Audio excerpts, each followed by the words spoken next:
Hello students, मैं Jagdish Kumar, assistant professor in chemistry, Ramesh Sabri Devi Rajkiya Kanya Mahavidyalaya Bharatpur. E lectures के अंतर्गत अपन बीसी पार्ट सेकंड की फिजिकल केमिस्ट्री की जो यूनिट ले रहे हैं वो थर्मोडायनेमिक्स फर्स्ट है। तो सबसे पहले थर्मोडायनेमिक्स का अर्थ समझते हैं। थर्मोडायनामिक्स में दो शब्द हैं, एक है थर्मो, एक है डायनामिक्स। थर्मो का अर्थ होता है हीट या हम कहें एनर्जी, क्योंकि हीट मोड ऑफ एनर्जी होती है। एक होता है डायनामिक्स, जिसका अर्थ हम प्रवाह लेते हैं। यानी थर्मोडायनामिक्स का शाब्दिक अर्थ हुआ ऊष्मा का प्रवाह। तो सामान्य रूप से अपन कह सकते हैं कि ऊष्मा के प्रवाह के अध्ययन को थर्मोडायनामिक्स कहते हैं। किसी भी पदार्थ में जो फिजिकल एंड केमिकल चेंजेस होते हैं उस दौरान उस हीट एक्सचेंज होती है।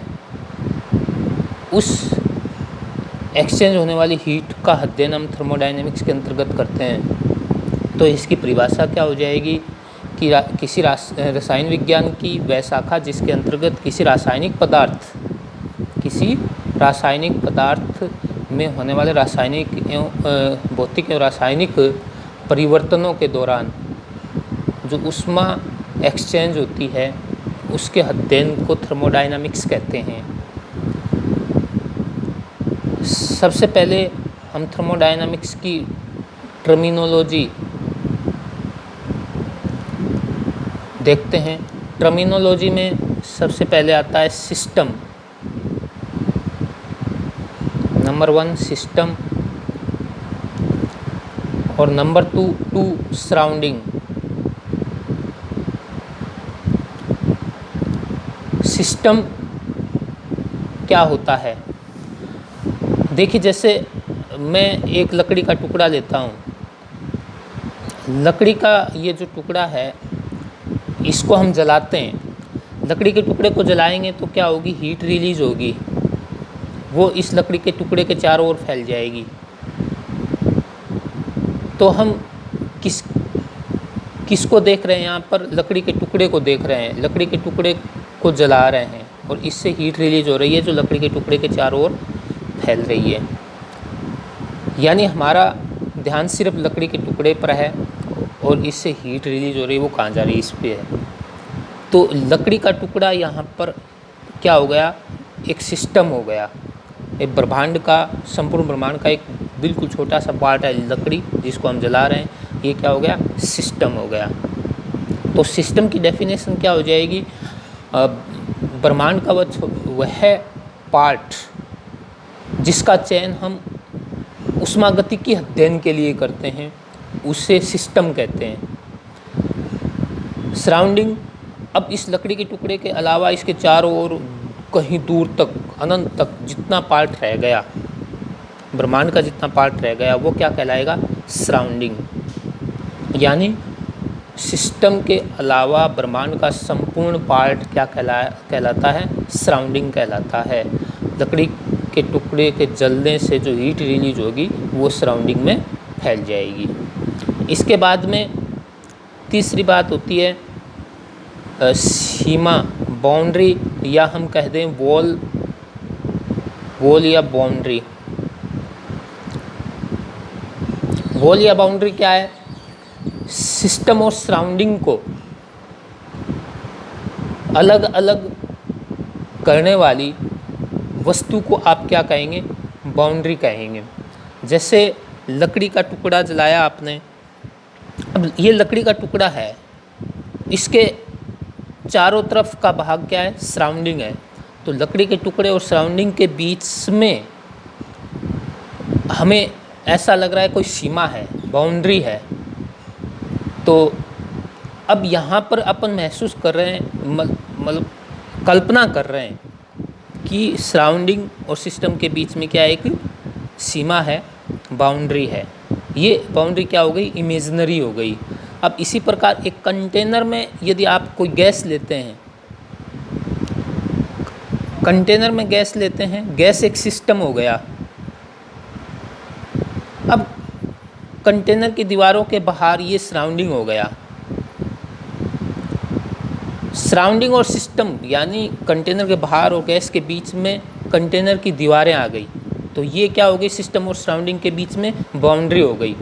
परंतु यहाँ पर बाउंड्री स्पष्ट है कि ये कंटेनर की दीवार है, ये सिस्टम और सराउंडिंग के बीच में बाउंड्री है। तो इस बाउंड्री को आप क्या कहेंगे, रियल बाउंड्री कहेंगे। यहाँ पर कैसी बाउंड्री, रियल। कहने का मतलब बाउंड्री होती है वो या तो रियल होती है या फिर कैसी हो सकती है, इमेजिनरी हो सकती है। रियल या इमेजिनरी हो सकती है। नंबर 2, अब देखिए बाउंड्री होती है वो क्या होती है, डायाथर्मिक हो सकती है, डायाथर्मिक हो सकती है या फिर एडियाबैटिक हो सकती है। डायाथर्मिक का अर्थ क्या है यहाँ पर, कंडक्टर ऑफ हीट, यानी बाउंड्री हीट की चालक हो सकती है। कहने मतलब बाउंड्री के द्वारा सराउंडिंग और सिस्टम के बीच में हीट का एक्सचेंज हो सकता है। और एडियाबैटिक का मतलब क्या होता है, सिस्टम और सराउंडिंग के बीच में बाउंड्री से हीट का एक्सचेंज नहीं होगा, उसको अपन एडियाबैटिक कहेंगे। नंबर 3, बाउंड्री रिजिड हो सकती है या फिर नॉन रिजिड हो सकती है। रिजिड या नॉन रिजिड। रिजिड का मतलब क्या है यहाँ पर, रिजिड का मतलब यानी फ्लेक्सिबल। कहने का मतलब जैसे कोई भी मतलब जैसे कि मैं एक सिलेंडर लेता हूँ, इस सिलेंडर के अंदर एक ये पिस्टन लगा दिया, अब इसमें क्या भर दी, गैस भर दी। अब ये पिस्टन अपन स्थायी कर देते हैं, ये ऊपर नीचे खिसक नहीं सकता।